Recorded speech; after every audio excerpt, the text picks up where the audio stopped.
Bismillahirrahmanirrahim. Assalamualaikum warahmatullahi wabarakatuh. Perkenalkan, nama saya Budi Rianto Prabowo.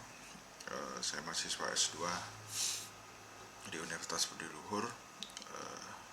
Hari ini saya akan mereview atau membacakan presentasi saya tentang review jurnal untuk pemenuhan tugas mata kuliah jaringan komputer dan data. Jadi hari ini akan membahas tentang protokol for packet network intercommunication. Ringkasan artikel. Dalam artikel ini penulis membahas tentang membuat berbagai jenis jaringan paket switching berkomunikasi satu sama lain. Adapun alasan utama mengapa mengembangkan jaringan ini adalah untuk memfasilitasi berbagai macam sumber daya komputer. Artikel ini membahas ide-ide penulis mengenai ukuran paket internet network, fragmentasi, kontrol airan, dan transmisi ulang dan pengurutan.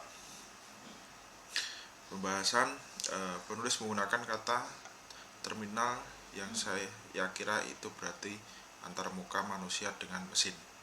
Jadi interface antara mesin dan manusia, antara seperti monitor dan keyboard, di mana instruksi dapat dimasukkan sedangkan komputer hanya mesin yang harus memiliki interaksi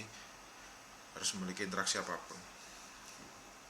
Sangat menarik untuk melihat antar muka, mungkin terdiri dari perangkat lunak dan perangkat keras, dan kemudian dikenal dengan sebutan gateway. Sebagian besar pekerjaan antar muka pada dasarnya adalah memindahkan data dengan beberapa pekerja tambahan seperti perhitungan lalu lintas. Penulis juga menyebutkan program kontrol transmisi atau yang mereka sebut TCP yang mungkin bisa menjadi pelopor awal protokol ini dan yang lebih terkenal dengan akronim yang sama.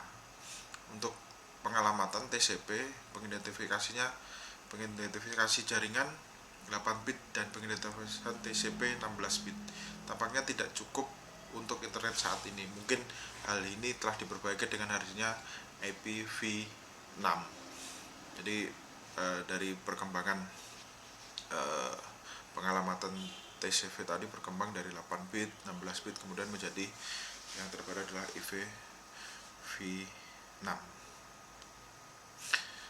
Misalnya 11, ini lanjutannya. Misalnya gambar 11 untuk TCP disebutkan, tetapi gambar tersebut dapat ditemukan 2 halaman sebelum halaman referensi. Menjelang akhir artikel, penulis menyebutkan IMP atau Interface Message Processor tanpa menyebutkan bagian mana dari jaringan paket switching yang dimiliki IMP. Pengantar singkat tentang IMP juga akan bermanfaat.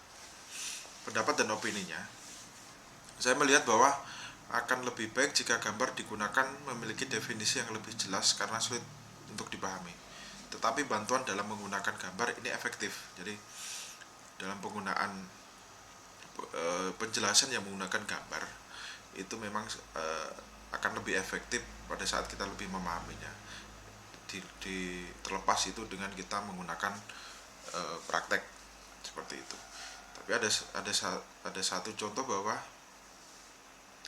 menggunakan gambar itu membuat kita lebih mudah mempelajarinya.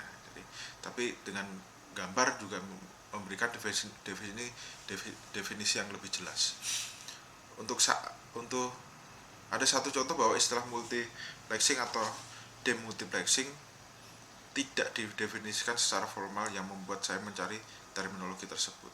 Namun secara keseluruhan artikel ini ditulis dengan jelas dan efektif, menjelaskan kepada pembaca tentang apa yang ingin mereka bangun. Mungkin cukup sekian review jurnal untuk hari ini. Cukup sekian, dan mungkin bila ada yang bermanfaat buat kita itu sebagai ilmu buat kita. Cukup sekian dari saya. Assalamualaikum warahmatullahi wabarakatuh.